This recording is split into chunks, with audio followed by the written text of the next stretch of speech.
Bismillahirrahmanirrahim. Assalamualaikum warahmatullahi wabarakatuh. Alhamdulillah. Alhamdulillahilladzi arsala rasulahu bil huda wa dinil haqq liyuzhirahu ala dini kullih. Arsalahu basyira wa nazira wa da'iyan ila Allah biiznihi wa sirajan munira. Asyhadu an la ilaha illallah wahdahu la syarika lah wa asyhadu anna Muhammadan abduhu wa rasuluh. Allahumma salli wa sallim ala hadzal nabiyil karim Muhammadin wa ala alihi wa ashabihi. Amma ba'd, faya ayyuhal mu'minun ittaqullaha haqqa tuqatih wa la tamutunna illa wa antum muslimun. Summa qala Allah ta'ala fil Qur'anil azim. A'udzu billahi minasy syaithanir rajim. Bismillahirrahmanirrahim. Ya ayyuhalladzina amanu ittaqullaha وَلْتَنْظُرْ نَفْسٌ مَا قَدَّمَتْ لِغَدٍ وَاتَّقُوا اللَّهَ إِنَّ اللَّهَ خَبِيرٌ بِمَا تَعْمَلُونَ. ثم قال رسول الله صلى الله عليه وسلم تركت فيكم أمرين لن تضلوا بما تمسكتم بها كتاب الله وسنة رسول الله صدق الله العظيم وصدق رسوله الكريم. Jemaah Jumat yang berbahagia, pertama-tama saya mengajak untuk kepada kita sekalian untuk tak henti-hentinya memanjatkan puji syukur kehadirat Allah Subhanahu wa taala yang hingga detik ini Allah masih berkenan menganugerahkan kepada kita nikmat kesehatan dan kekuatan, dan yang lebih penting dari itu hingga detik ini Allah alhamdulillah masih mengamanahkan dalam hati sanubari kita nikmat iman dan Islam, yang sesungguhnya itu adalah hidayah Allah untuk kita semua. Saya sering mengatakan bahwa hidayah inilah yang menyebabkan kita mampu menggerakkan hati kita untuk mau melangkahkan kaki menuju masjid yang mubarak ini dalam rangka melaksanakan sholat Jumat secara berjamaah. Kalau hidayah ini tidak datang, walaupun rumah kita bersebelahan tembok dengan tembok masjid atau rumah kita berhadapan pintu dan pintu masjid, kalau hidayah ini tidak datang, demi Allah kita tidak akan pernah sampai ke dalam masjid ini. Maka hidayah ini perlu kita pupuk, kita tumbuh kembangkan agar kelak nanti seluruh amal-amal ibadah kita yang kita kumpulkan adalah merupakan kumpulan amal ibadah yang akan kita persembahkan kehadiran Allah Subhanahu wa taala. Salawat dan salam semoga senantiasa tercurah kepada junjungan kita Nabi besar Muhammad sallallahu alaihi wasallam, khatamul anbiya wa la nabiyya ba'dah. Kita harus patuh dan kita yakinkan diri kita patrikan dalam hati sanubari kita bahwa Muhammad itu adalah Rasul Allah dan Nabi penutup, tidak ada lagi Nabi sesudah beliau, dan ini juga termaktub tuntunan Al-Quran kita yang mengatakan bahwa wa ma kana Muhammadun aba ahadim min rijalikum walakin Rasulillah wa khataman nabiyyin. Muhammad itu bukanlah bapak salah seorang di antara kamu, tapi beliau adalah seorang rasul dan seorang nabi penutup yang tidak ada lagi nabi sesudah beliau, dan kehadiran beliau sendiri itu adalah pertanda akhir zaman, bahwa tidak ada lagi nabi yang akan datang, dan nabi Rasulullah itu sendiri adalah pertanda akhir zaman. Sehingga Rasulullah sendiri memberitahu kita, baina bu'istu ana yaumal qiyamati kahatain. Itu kata Rasulullah 14 abad yang lalu. Antara aku diutus dengan hari kiamat nanti seperti ini. Rasulullah mempertemukan jari tengah dan jari telunjuknya, menunjukkan bahwa jarak antara kiamat dengan Nabi diutus itu seperti ini. Itu 14 abad yang lalu. Bahkan hadis lain mengatakan nyaris antara kiamat itu mendahuluiku daripada kehadiranku di muka bumi ini. Jemaah Jumat yang berbahagia, maka inilah yang akan menjadi patokan-patokan hidup kita supaya kita tetap istiqamah dalam ajaran agama Allah, sehingga kita nanti kembali kepada Allah dalam keadaan betul-betul muslim. Dan salah satu yang pertama dan utama kewajiban seorang khatib setiap hari Jumat, setiap berkhutbah Jumat itu adalah menyampaikan pesan-pesan ketakwaan kepada umat. Karena ini yang akan menjadi modal kita menghadap Allah Subhanahu wa taala. Kata-kata takwa itu dalam Al-Qur'an termaktub, tercatat sebanyak 245 ayat. Yang paling banyak ayat tentang takwa ini ada di dalam surat Al-Baqarah sebanyak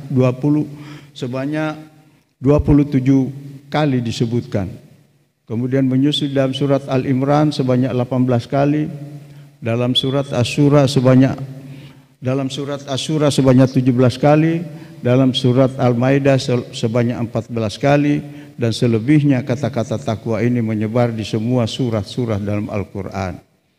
Salah satu yang saya sudah bacakan tadi, pesan Rasulullah, ya ayyuhallazina amanu taqullaha wa la tamutunna illa wa antum muslimun. Wahai orang-orang yang beriman, yang dipanggil orang yang beriman dalam Al-Qur'an itu hanya dua panggilan.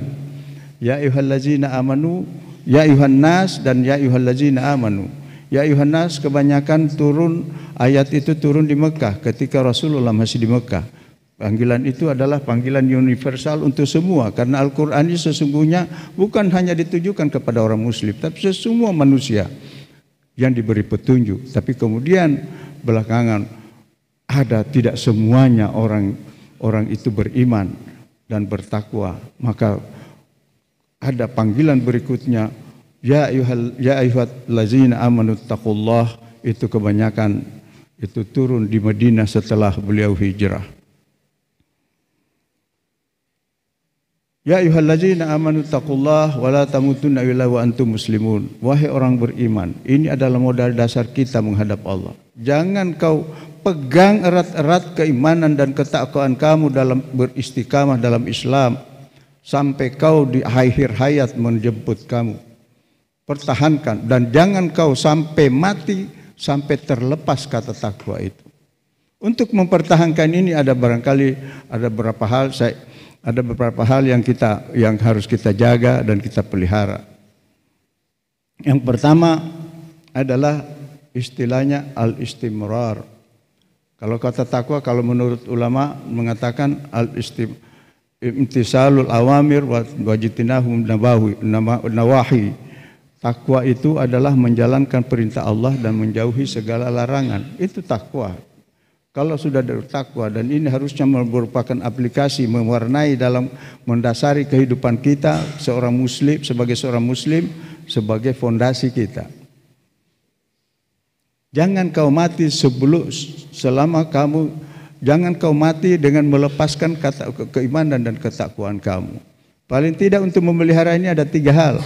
Yang pertama al-istimrar, artinya harus continue. Kita melakukan takwa bukan hanya hari ini, bukan hanya di dalam masjid ini, tapi keluar masjid dan besok hari, bulan depan, dan seterusnya. Ada yang menggambarkan bahwa kehidupan itu seperti kita melewati satu garis lurus. Garis lurus ini ketika kita berbuat baik, rating kita naik ke atas. Ketika kita berbuat maksiat, turun ke bawah. Ketika kita berbuat baik, naik ke atas. Sehingga kehidupan manusia selalu naik turun. Akan menentukan di akhir hayat kita.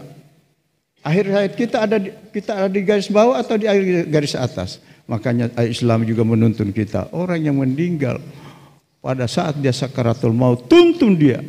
Karena pada saat itu iblis, setan datang menggoda luar biasa. Karena ini sudah terakhir penentuan hidup orang ini. Apakah nanti dia tergolong orang yang suka beramal baik atau berbuat maksiat. Maka kita disuruh tuntun dengan talqin orang, asyhadu la ilaha illallah, la ilaha illallah, la ilaha illallah. Karena Rasulullah mengatakan, man akhiru kalamuhu la ilaha illallah dakhalal jannah. Siapa yang di akhir hayatnya sebelum meninggal dia masih sempat mengucapkan la ilaha illallah, apalagi kalau dia bisa mengucap asyhadu la ilaha illallah wa asyhadu Muhammadar Rasulullah, itu dijamin, Rasulullah jamin masuk surga. Tapi memang kita harus melihat kondisi orang yang sakaratul maut. Kalau sudah mulai mendekat, sudah terlalu parah, tentu kita hanya kasih menyampaikan kalimat-kalimat pendek. Tidak mungkin kita musuh asyhadu la ilaha illallah asyhadu Muhammad, jangan sampai baru asyhadu la ilaha illallah putus napasnya. Berarti dia mengatakan saya meyakini bahwa tidak ada Tuhan. Langsung putus napasnya.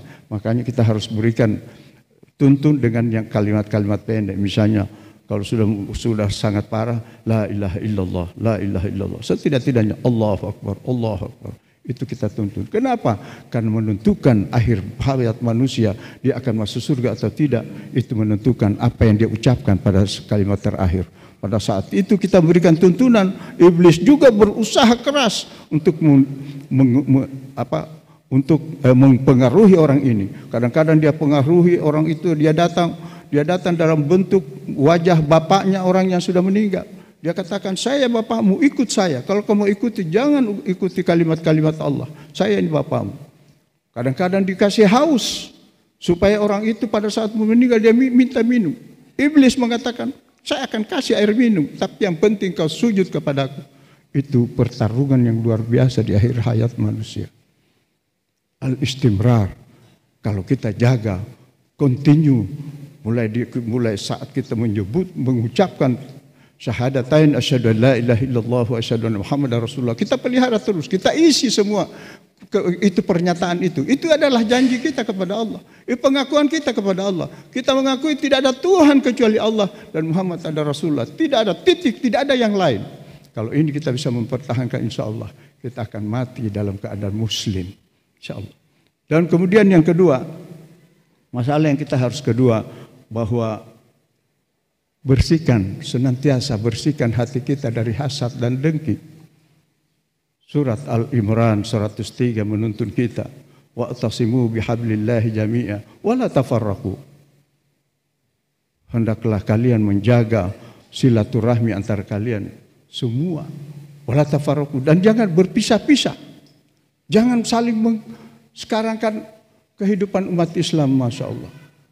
Kadang-kadang yang hujat Islam itu orang Islam sendiri yang mengaku Islam.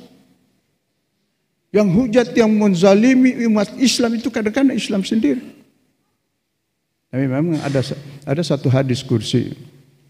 Hadis kursi Allah berfirman. Jadi hadis kursi ini adalah firman Allah, tapi karena bahasanya sulit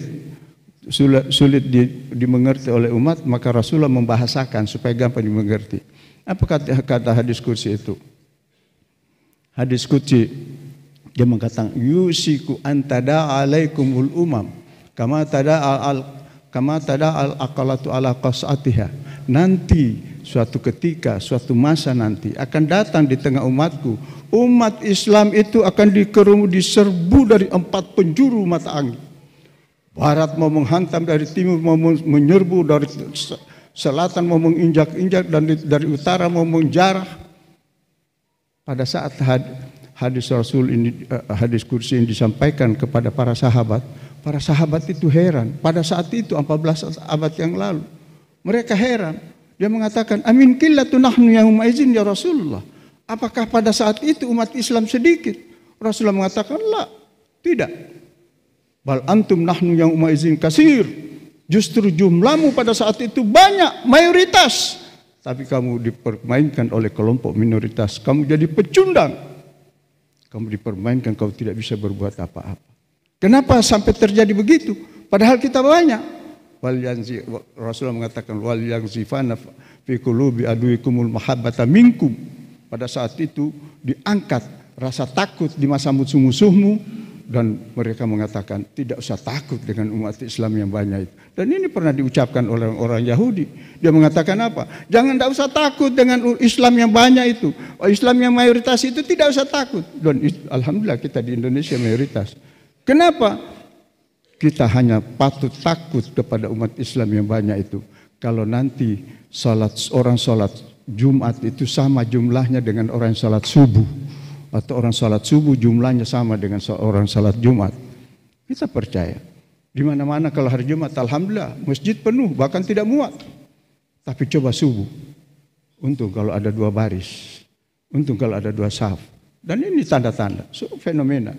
Wal yaksifanna fi qulubikum. Kemudian Rasulullah mengatakan, ya wal yaksifanna fi qulubi aduikumul wahan. Fi qulubikumul wahan. Allah campakkan penyakit wahan dalam hati manusia. Para sahabat lagi bertanya, ma huwal wahan ya Rasulullah? Apa itu penyakit wahan? Hubbud dunya wa karahiyatul maut, kata Rasulullah.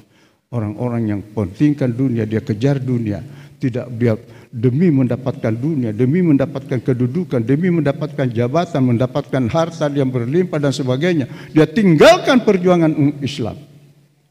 Itu penyakit Tuhan. Mereka lebih pentingkan dunia. Dan itu yang lebih sedikit. Kadang-kadang yang kita contoh yang paling dekat, kadang-kadang di hari sudah azan berkumandang, kita tetap sibuk dengan pekerjaan kita. Begitu ada teman yang ajak, salat dulu sudah panggilan itu. Dia bilang, tunggu sebentar, lagi sibuk, tanggung. Ini pekerjaan, masih belum selesai. Sanggup kalau saya tinggalkan nanti tidak selesai. Akhirnya temannya yang tinggalkan pekerjaan, dia pergi salat. Dia pulang salat, dia selesaikan pekerjaan, begitu cepat selesai. Sementara temannya yang menunda-nunda pekerjaan itu, sudah belum salat dan pekerjaannya belum selesai, temannya itu sudah pulang. Kenapa? Allah tidak memberikan keberkahan waktu. Allah tidak berikan keberkahan pemikiran untuk bisa dia mampu menyelesaikan persoalan. Kenapa? Allah sudah panggil, tapi kau tidak datang. Sehingga rezekimu juga, kau selalu berdoa, ya Allah berikan aku rezeki. Limpahkan kepada kami rezeki yang halal dan berkah. Tapi kenapa tidak muncul-muncul? Karena kau suka tunda-tunda salat. Sehingga Allah juga tunda kedatangan rezeki kau. Jemaat-jemaat yang berbahagia, jaga. Jangan kita saling menghujat, jaga hati. Rasulullah mengingatkan, orang yang selalu kadang-kadang di antara kita saling mencibir, saling membicarakan orang. Itu karena apa? Dasarnya karena hasad, dengki, iri hati. Makanya Rasulullah mengingatkan, iyakum hal hasad, fa innal hasad ya'kulun naru, ya'kulul hasanatu. Kama ya'kulun narul khatabi au ghasbah. Hati-hati dengan hasad, dengki, iri hati. Karena iri hati, dengki itu akan memakan semua kebaikan yang kau sudah capek-capek kerjakan. Salatmu yang kau kerjakan, puasamu yang kau kerjakan, zakatmu yang kau keluarkan, tahajudmu yang kau keluarkan, semua akan musnah hanya karena hasad dan dengki.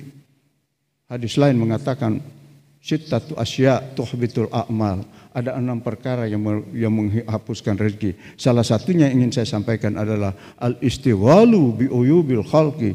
Orang yang sibuk mencari-cari aib dan kesalahan orang lain sehingga dia lupa kesalahan sendiri. Makanya Rasulullah mengatakan, tuba man sagalahu aibuhu an uyubin nas. Beruntung orang yang karena sibuk mencari aib dan kesalahannya sendiri, dan itu pasti banyak kesalahan kita. Dia sibuk cari kesalahan, setiap saat dia cari kesalahan. Dia tidak melihat, sehingga dia tidak punya kesempatan untuk melihat kesalahan orang lain. Jemaah Jumat yang berbahagia, kemudian yang ketiga yang ingin saya sampaikan adalah, hendaklah kita berkata dan berucap yang baik dan benar. Para ahli sosiologi mengatakan bahwa dalam pikiran manusia setiap saat menyerap 2 juta informasi dalam otak kita, kemudian ditransformasi ke dalam pemikiran, menjadi pemikiran sekitar 60.000 pemikiran. 60.000 pemikiran ini, nasib dan kehidupan kita akan diwarnai tergantung dari pikiran ini. Nah, sementara kita berdoa untuk kebaikan setiap hari hanya 5 kali. Ada di sini 60.000 setiap hari itu pemikiran. Pemikiran apa yang dimaksud? Kalau kepemikiran kita selalu banyak positifnya, insya Allah kehidupan kita selalu akan diwarnai kehidupan yang positif. Tapi kalau pemikiran kita selalu hanya su'uzan saja, selalu kalimat-kalimat yang negatif, itu kita akan mengeluarkan, akhirnya hidup kita akan selalu ditentukan dengan kehidupan-kehidupan yang negatif. Makanya kita diperintahkan setiap saat. Makanya itu ada sistem kekekalan energi mengatakan bahwa hukum kekekalan energi mengatakan bahwa setiap orang pada saat dia berbuat kebaikan kepada orang lain, kepada sesama manusia maupun kepada sesama makhluk, kepada lingkungan, itu dia mengeluarkan energi positif. Energi positif ini akan terus bergulir dalam kehidupannya, bergulir dan semua nanti akan kembali kepada dirinya dalam bentuk akibat-akibat efek yang positif, dalam bentuk kebaikan, keberuntungan dan sebagainya. Sebaliknya kalau orang selalu berbuat sesuatu yang negatif, mengucapkan kata-kata yang negatif, melakukan hal-hal yang negatif, itu dia mengeluarkan energi negatif. Dan suatu ketika energi ini akan mencair kembali kepada dirinya dalam bentuk keburukan-keburukan, kesulitan-kesulitan dan sebagainya. Dalam Al-Quran dia mengatakan, in ahsantum ahsantum li anfusikum wa in asatum falaha. Kalau berbuat baik, itu akan kembali kepada dirimu. Kalau berbuat jahat, itu juga akan kembali kepada dirimu. La yahitul mar'u syai' illa bi ahlihi. Tidak akan terkena rencana jahat kecuali akan kembali kepada orang yang membuat rencana itu. Kamu rencanakan makar akan kembali kepada diri. Jamaah Jumat yang berbahagia, mari kita kembali koreksi diri. Seperti ayat yang saya kemukakan di awal tadi. Ya ayyuhallazina amanu taqullah wal tanzur nafsum ma qaddamat lighad. Wahai orang-orang yang beriman. Orang yang beriman yang dipanggil Allah dalam Al-Quran ini. Karena Allah selalu mau pelihara orang-orang yang beriman. Mau menjaga jangan sampai dia rusak imannya. Sampai dia kembali menghadap Allah dalam keadaan masih utuh iman dan ketakwaan. Wal tanzur nafsum ma qaddamat lighad. Caranya periksa, koreksi, muhasabah diri kita tentang amal ibadah yang kita sudah kerjakan setiap hari. Apakah itu sudah bagus atau belum? Apakah sudah sempurna? Wudhu kita apakah sudah sempurna? Pakaian yang kita pakai adalah pakaian yang bersih, yang halal dan sebagainya. Wudhu kita cara berwudhu bagus. Kemudian salat kita khusyuk dan sebagainya. Periksa itu semua. Kemudian kita periksa lagi di luar itu. Apakah kita tidak banyak menzalimi orang, menyusahkan orang, merugikan orang, mengambil hak orang. Itu semua harus diperiksa. Karena ketika kita masih di dunia ini masih bisa kita edit. Kita banyak beristighfar, supaya dosa-dosa itu terhapus. Dosa-dosa kita terhapus dan kita kembali kepada Allah dalam keadaan radiyatum mardiyah. Barakallahu li wa lakum fil Qur'anil azim wa nafa'ani bima fihi minal ayati wa dzikril hakim. Wa taqabbal minni wa minkum tilawatahu innahu huwal ghafurur rahim.